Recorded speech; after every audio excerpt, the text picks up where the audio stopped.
الرجال قوامون على النساء بما فضل الله بعضهم على بعض وبما أنفقوا من أموالهم فالصالحات قانتات حافظات للغيب بما حفظ الله واللاتي تخافون نشوزهن فعظوهن واهجروهن في المضاجع واضربوهن فإن أطعنكم فلا تبغوا عليهن سبيلا إن الله كان عليا كبيرا۔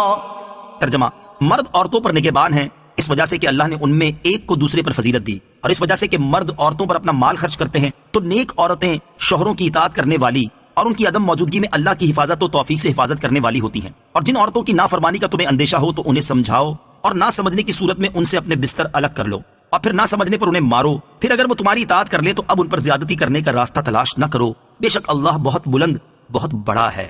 الرجال قوامون على النساء، مرد عورتوں پر نگہبان ہیں۔ عورت کی ضروریات، اس کی حفاظت، اسے ادب سکھانے اور دیگر کئی امور میں مرد کو عورت پر تسلط حاصل ہے۔ گویا کہ عورت رعایا اور مرد بادشاہ، اس لیے عورت پر مرد کی اطاعت لازم ہے۔ اس سے ایک بات یہ واضح ہوئی کہ میاں بیوی کے حقوق ایک جیسے نہیں، بلکہ مرد کے حقوق عورت سے زیادہ ہیں، اور ایسا ہونا عورت کے ساتھ ناانصافی یا ظلم نہیں بلکہ عین انصاف اور حکمت کے تقاضے کے مطابق ہے۔ شان نزول: حضرت سعد بن ربیع رضی اللہ تعالیٰ عنہ نے اپنی بیوی حبیبہ کو کسی خطا پر ایک تماچا مارا جس سے ان کے چہرے پر نشان پڑ گیا۔ یہ اپنے والد کے ساتھ حضور سید المرسلین صلی اللہ علیہ وسلم کی بارگاہ میں اپنے شوہر کی شکایت کرنے حاضر ہوئیں۔ سرکار دو عالم علیہ الصلوۃ والسلام نے قصاص لینے کا حکم فرمایا۔ تب یہ آیت نازل ہوئی تو آپ علیہ الصلوۃ والسلام نے قصاص لینے سے منع فرما دیا، لیکن یہ یاد رہے کہ عورت کو ایسا مارنا ناجائز ہے۔ بما فضل اللہ بعضهم على بعض، اس وجہ سے کہ اللہ نے ان میں ایک کو دوسرے پر فضیلت دی۔ مرد کو عورت پر جو حکمرانی عطا ہوئی اس کی ایک وجہ یہ ہے کہ رب تعالیٰ نے مرد کو عورت پر فضیلت بخشی ہے۔ مرد کے عورت سے افضل ہونے کی وجوہات کثیر ہیں۔ ان سب کا حاصل دو چیزیں ہیں، علم اور قدرت۔ اس میں کوئی شک نہیں کہ مرد عقل اور علم میں عورت سے فائق ہوتے ہیں۔ اگرچہ بعض جگہ عورتیں بڑھ جاتی ہیں، لیکن مجموعی طور پر ابھی بھی پوری دنیا پر نگاہ ڈالیں تو عقل کے امور مردوں ہی کے سپرد ہوتے ہیں۔ یوں ہی مشکل ترین اعمال سر انجام دینے پر انہیں قدرت حاصل ہے۔ یہی وجہ ہے کہ مرد عقل و دانائی اور قوت میں عورتوں سے فوقیت رکھتے ہیں۔ مزید یہ کہ جتنے بھی انبیاء، خلفاء اور ائمہ ہوئے سب مرد ہی تھے۔ گھڑ سواری، تیر اندازی اور جہاد مرد کرتے ہیں۔ امامت کبریٰ یعنی حکومت و سلطنت، اور امامت صغریٰ یعنی نماز کی امامت، یوں ہی اذان، خطبہ، حدود، قصاص میں گواہی بالاتفاق مردوں کی ذمہ داری ہے۔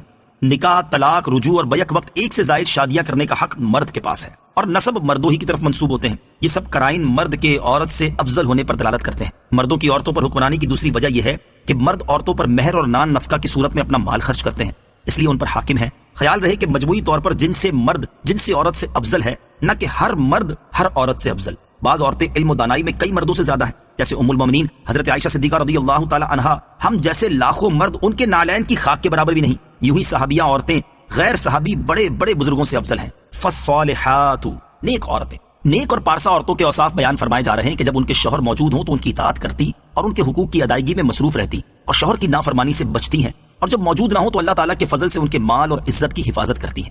نیک بیوی کے اوصاف اور فضائل۔ کثیر احادیث میں نیک اور پارسا بیویوں کے اوصاف اور ان کے فضائل بیان کیے گئے ہیں۔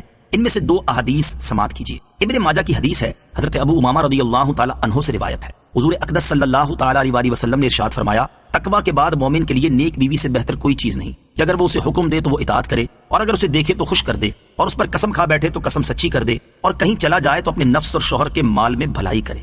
نمبر دو، حضرت عبداللہ بن عباس رضی اللہ تعالیٰ عنہما سے روایت ہے، رسول اللہ صلی اللہ تعالی علیہ وسلم نے ارشاد فرمایا، جسے چار چیزیں ملی اسے دنیا و آخرت کی بھلائی ملی۔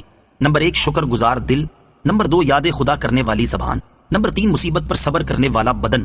نمبر چار، ایسی بیوی کہ اپنے نفس اور شوہر کے مال میں گناہ کی متلاشی یعنی اس میں خیانت کرنے والی نہ ہو۔ نکاح کیسی عورت سے کرنا چاہیے؟ نکاح کے لیے عورت کے انتخاب کے وقت اس کی دینداری دیکھ لی جائے اور دین والی ہی کو ترجیح دی جائے۔ جو لوگ عورت کا صرف حسن یا مالداری یا عزت و منصب پیش نظر رکھتے ہیں وہ اس حدیث پر غور کر لیں۔ حضرت انس رضی اللہ تعالیٰ عنہ سے روایت ہے، سرکار دو عالم صلی اللہ تعالیٰ علیہ وسلم نے ارشاد فرمایا، جو کسی عورت سے اس کی عزت کے سبب نکاح کرے اللہ عز و جل اس کی ذلت میں زیادتی کرے گا، اور جو کسی عورت سے اس کے مال کی وجہ سے نکاح کرے گا اللہ تعالیٰ اس کی محتاجی ہی بڑھائے گا، اور جو اس کے حسب یعنی خاندانی مرتبے کے سبب نکاح کرے گا تو اللہ عز و جل اس کے کمینے پن میں زیادتی کرے گا۔ واللاتی تخافون نشوزہن، اور جن عورتوں کی نافرمانی کا تمہیں ڈر ہو اس آیت میں نافرمان عورت کی اصلاح کا طریقہ بڑے احسن پیرائے میں بیان فرمایا گیا ہے۔ نافرمان بیوی کی اصلاح کا طریقہ، سب سے پہلے نافرمان بیوی کو اپنی اطاعت کے فوائد اور نافرمانی کے نقصانات بتاؤ، نیز قرآن و حدیث میں اس تعلق سے منقول فضائل اور وعیدیں بتا کر سمجھاؤ۔ اگر اس کے بعد بھی نہ مانے تو ان سے اپنے بستر الگ کر لو، پھر بھی نہ مانے تو مناسب انداز میں انہیں مارو۔ اس مار سے مراد ہے کہ ہاتھ یا مسواک جیسی چیز سے چہرے اور نازک اعضاء کے علاوہ دیگر بدن پر 1-2 ضربے لگا دے۔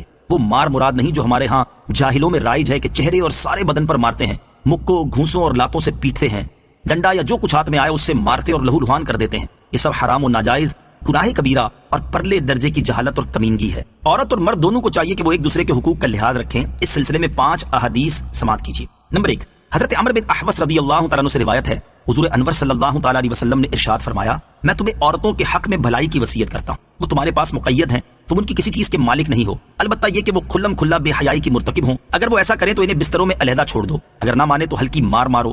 بس اگر وہ تمہاری بات مان لے تو ان کے خلاف کوئی راستہ تلاش نہ کرو۔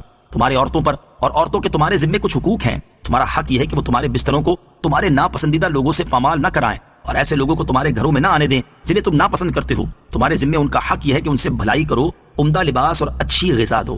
نمبر 2، ترمذی کی حدیث، حضرت معاذ بن جبل رضی اللہ تعالیٰ عنہ سے روایت ہے، سرکار دو عالم صلی اللہ تعالیٰ علیہ وآلہ وسلم نے ارشاد فرمایا، جب عورت اپنے شوہر کو دنیا میں ایذا دیتی ہے تو حور عین کہتی ہیں، خدا عز و جل تجھے قتل کرے، اسے ایذا نہ دے، یہ تو تیرے پاس مہمان ہے، ان قریب تجھ سے جدا ہو کر ہمارے پاس آ جائے گا۔ نمبر 3، ترمذی کی حدیث، ام المومنین حضرت ام سلمہ رضی اللہ تعالی عنہا سے روایت ہے، سرکار علی وقار صلی اللہ تعالی علیہ وسلم نے ارشاد فرمایا، جو عورت اس حال میں مری کہ اس کا شوہر اس پر راضی تھا، وہ جنت میں داخل ہو گئی۔ بخاری شریف کی حدیث، حضرت ابو ہریرہ رضی اللہ تعالی عنہ سے مروی ہے، سرکار دو عالم صلی اللہ تعالی علیہ وسلم نے ارشاد فرمایا، میں تمہیں عورتوں کے بارے میں بھلائی کرنے کی وصیت کرتا ہوں، تم میری اس وصیت کو قبول کرو۔ وہ پسلی سے پیدا کی گئی اور پسلیوں میں سے زیادہ ٹیڑھی اوپر والی ہے، اگر تو اسے سیدھا کرنے چلے تو توڑ دے گا اور اگر ویسی ہی رہنے دے تو ٹیڑھی باقی رہے گی۔ نمبر 5، مسلم شریف کی حدیث، حضرت ابو ہریرہ رضی اللہ تعالی عنہ سے روایت ہے، نبی اکرم صلی اللہ تعالی علیہ وسلم نے ارشاد فرمایا، عورت پسلی سے پیدا کی گئی، وہ تیرے لیے کبھی سیدھی نہیں ہو سکتی، اگر تو اسے برتنا چاہے تو اسی حالت میں برت سکتا ہے اور سیدھا کرنا چاہے گا تو توڑ دے گا، اور توڑنا طلاق دینا ہے۔ فَإِنْ أَطَعْنَكُمْ، پھر اگر وہ تمہاری اطاعت کر لیں، یعنی جب گناہ کے بعد توبہ کرنے کی صورت میں اللہ تعالیٰ تمہاری توبہ قبول فرما لیتا ہے، تو تمہیں بھی چاہیے کہ تمہاری زیر دست عورت جب قصور کرنے کے بعد معافی طلب کرے اور نافرمانی چھوڑ کر اطاعت گزار بن جائے تو اس کی معذرت قبول کر لو اور توبہ کے بعد اسے تنگ نہ کرو۔ بیوی جب اپنی غلطی کی معافی مانگے تو اسے معاف کر دیا جائے۔ اس آیت سے ان لوگوں کو نصیحت حاصل کرنی چاہیے جو عورت کے 1000 بار معذرت کرنے، گر گڑا کر پاؤں پڑنے، طرح طرح کے واسطے دینے کے باوجود اپنی ناک نیچی نہیں کرتے اور صنف نازک کو مشق ستم بنا کر اپنی بزدلی کو بہادری سمجھتے ہیں۔ اللہ تعالیٰ ان بہادروں کو عاجزی اور سمجھنے کی توفیق عطا فرمائے۔